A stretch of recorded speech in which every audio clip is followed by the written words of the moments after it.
So elections are due to take place in South Africa on the 8th of May. And we have with us two members of the Democratic Alliance abroad, living here in France, to really just talk us through the political landscape in South Africa 25 years after democracy was restored in the country. And so I'm joined by Mary Truman Paccard and Ross Taverner. Thank you for joining us here on Radio France International today. And this weekend, actually, South Africa will be celebrating Freedom Day. So that's 25 years since the restoration of democracy in South Africa. I want to turn to you, Mary. What does Freedom Day mean to you? Freedom Day for me is a really powerful. I was young, right? And I did see a lot of things happen in the apartheid regime that was very painful. And actually having Freedom Day happen is just the most beautiful, empowering day for everyone, actually. And to know that many black people could actually go to the polls and vote, and that there could be a form of equality and hope restored and have a rainbow nation in our country. That was something that's very important for us. Yeah. And Ross, you were in South Africa, were you, 25 years ago, Yes. Almost to the day? Do you remember what you were doing and what it meant to you? Did it have meaning for you? Absolutely. It was a very up and down time. There was a lot of things in the press about how our country was changing very quickly. And it was a beautiful time, a feeling of liberation. I couldn't vote at the time, but I remember feeling that we were going in the right way, an enormous feeling of justice and liberation at that time. And then I've got many good memories around those years because of that event, the first election, the Rugby World Cup in 1995. It's the first, those kind of events mark you because I felt that they were the first opportunities for white and black people to connect in a meaningful way. And we've lived in very separate societies before. And it was very important to have those connections starting at that time. 25 years on, though, politicians, and particularly politicians within the ANC, perhaps haven't used democracy, to its fullest. And corruption is a huge problem within the ANC. Cyril Ramaphosa, do you think he's capable? Do you think he's willing to tackle the issues around corruption in his party? Well, I think it's it's really about the party itself. There's a limited amount that Cyril can do just by his own force of will. The party at various levels is deeply corrupt, and to fight those forces is very difficult. The network of patronage is strong. The links between where the ANC govern and the economic opportunities that they oversee, those links are very strong. And that means that there are a lot of forces that will fight against any attempts by Cyril or anyone else to change effectively the path of the gravy train. So he's got a big battle on his hands. And we know that the support base for him within the party is pretty 50-50 split. So it's not in any way a done deal. And the ANC has had every parliamentary opportunity in terms of the size of the majority to make great changes in South Africa. And they've pretty drastically underperformed versus the potential that they had. And so there's a big challenge for Cyril to turn around the party, and I don't think he will do it. To what extent then is the DA or Democratic Alliance campaigning on the anti-corruption ticket this time, Mary? Well, if I have to speak about that and use the DA as a model, we can speak about Nelson Mandela Bay and just see all the positive results that have happened from DA governance in Nelson Mandela Bay. And we'll just look at, there's less corruption. We have no problems with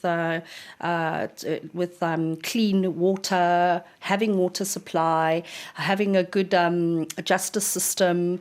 Just things are really positive when you look at that. And if we can use that as a model to change things around in the rest of the country, then that's just a winning thing right there to say, look, it's possible, and the DA can actually do this. So, yeah, there we go. Mandela Bay sounds like a beautiful place. Where in South Africa is this? That's the old Port Elizabeth, it was called before. That's where I'm from. And it's now called Nelson Mandela Bay.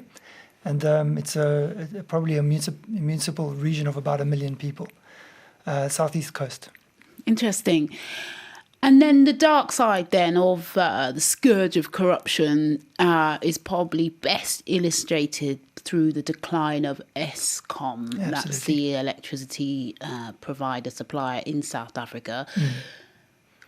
How bad is it, Ross? It is bad. It's enormous. It's been used as an enormous straw to essentially suck money out of the fiscus. It deals naturally with very large amounts of money, and contracts are very sizable. And through that mechanism, the state capture story around Zuma and the Guptas has been very prevalent in the story. They've been able to capture large amounts of money through Eskom. The damage to Eskom is estimated at 150 billion rand. So that's in the order of €1 billion in terms of just pure stolen money, no collateral damage. So that's an enormous amount of money. If that happened in Europe, in a European country, I think that would cause an enormous scandal. But the outcomes that we get from Eskom are much worse than the sheer size of the corruption that has taken place. The mismanagement, the failed, the maladministration, the failed projects that they've entered into. It's in a really bad position. It's getting in less as an income than it did in 2007, but it's spending 3 times as much on coal and people resources to generate the same amount of electricity. And we're sitting with 1/3 of our generating capacity offline for reasons of sometimes completely normal reasons like maintenance, but mostly because corruption has impacted the schedule for maintenance and for improvement. And that Eskom is dragging the economy down by about a percentage point of GDP per year. It's slowed down the economy in the past and the potential trajectory that it could have taken. It's been a really big impact on South Africa. And Mary, I imagine both of you, but Mary, I imagine you return to South Africa, as regularly as you can. Beautiful country, especially to pass your holidays, visit relatives. And sticking with Eskom, how does it impact, everyday life in South Africa, the decline of Eskom? Well, one has to just see out of the 20 or 12-hour working day, is the electricity working? I mean, and how much time do you have to charge a computer so that you can work the next day? How can you get clean water? How can you have hot water? How can you produce light and all that stuff when you just and when you call home from here and people say, well, sorry, I couldn't charge my phone on time and now I have not much battery to speak, so I don't know when it's coming back on, and you just see how really bad it's getting, and you realize that it's worse in March. Yep. And you go, well, here's the typical example of how bad the Eskom problem is. Okay. And then another thing that is another issue that is, caused friction in the kind of racial landscape of South Africa is this black economic empowerment. Just turning to you then, Ross. How is this working for the betterment of South Africa, and how could it be made better? Well, the term the ANC uses broad-based black economic empowerment, and so if you take those words and break them down, the word broad is not true at all. There is no broad impact based on this policy on ordinary South Africans, especially the poor black South Africans that were disadvantaged by apartheid, who this policy was meant to address their needs. It's been a spectacular failure. It's been elite enrichment, a mechanism to make certain people who are very close to the ANC very rich, and that's it. And there's no real trickle down from that. There's no real large scale impact on society.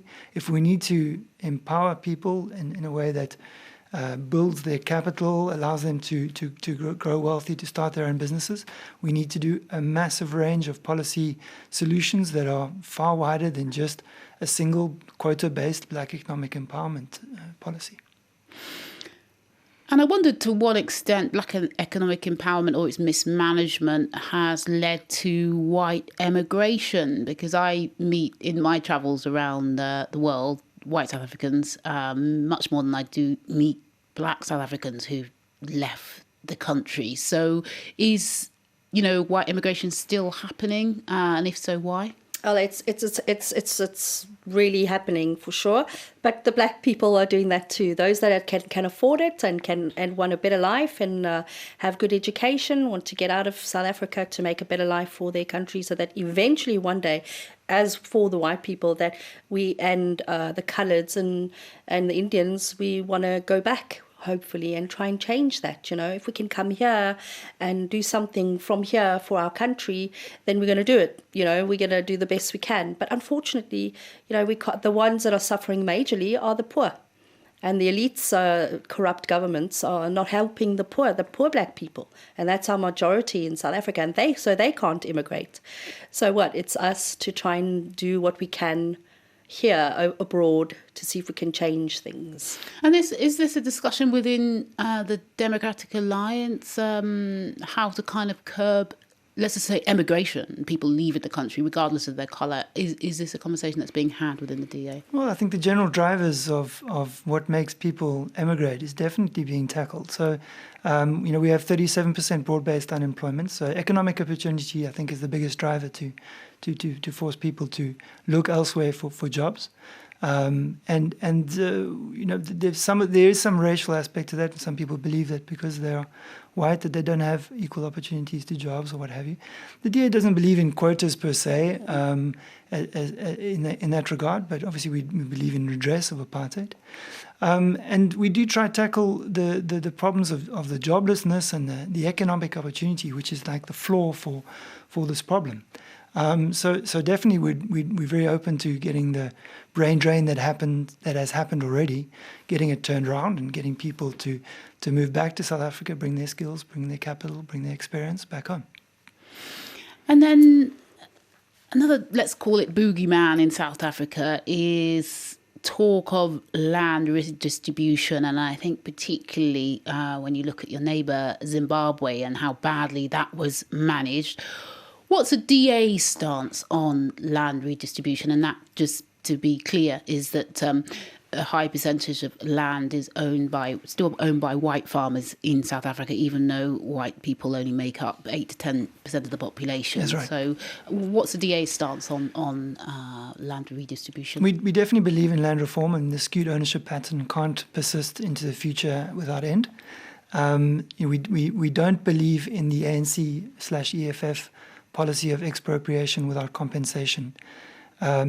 The ANC and the EFF want to change the constitution to allow explicit expropriation, and that doesn't just stop with land. And it's a big open door to nefarious activities of the kind that, as you mentioned, we see in Zimbabwe, where farms are grabbed and given to friends. This is not anything about broad-based inequality reduction. There are many things that you can do about land reform while still protecting property rights that people have. Land reform is rural, it's urban, it's about getting title to land for people living in urban settings into the hands of people who are living there, who own the house above the land.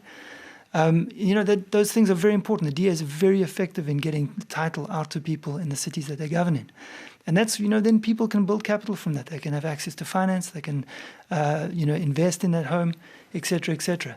So we've got a range of policies that will address the inequality without resorting to changing the constitution to do expropriation without compensation, and without jeopardizing property rights, which is a massive destabilization for the economy and for the food production chain. Okay, and then I think this will be my last question, because time is ticking and soon be up. Just regarding the DA's reach, which currently is very strong in Western Cape, and to some extent, if you told me, in Mandela Bay or the former Port Elizabeth, that's right. So what is the DA doing to expand its reach beyond these two regions of South Africa? We have goals to address to further our reach. So the goals for this election are to become the biggest party in the Gauteng province, which is where Johannesburg and Tshwane are, and the economic powerhouse of the country. We also want to be the biggest party in the Northern Cape, which is already a possibility. So those are two next geographic goals. But in 2016, we had the municipal elections, and we took over 3 major metropolises. So that's Nelson Mandela Bay, Johannesburg, and Tshwane, so that's Pretoria. So those are 3 enormous cities. And we won the confidence of people to govern those regions.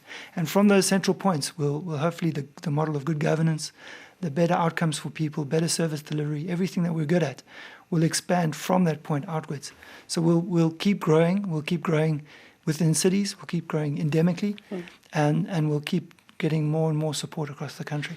And to what extent then do people in South Africa vote along racial lines, along tribal lines? And if that is the case, does that impact the DA? No, not necessarily. I think, as South Africans now, when we look at what is the results? What do we want? We need result-driven stuff. We need to have evidence that it's working. And sometimes we're not. I don't really want to think that we're looking into the color. We're looking at results. Do we have the results? Can we get things done? And that's the most important thing. Thank you very, very much for joining me today on Radio France International.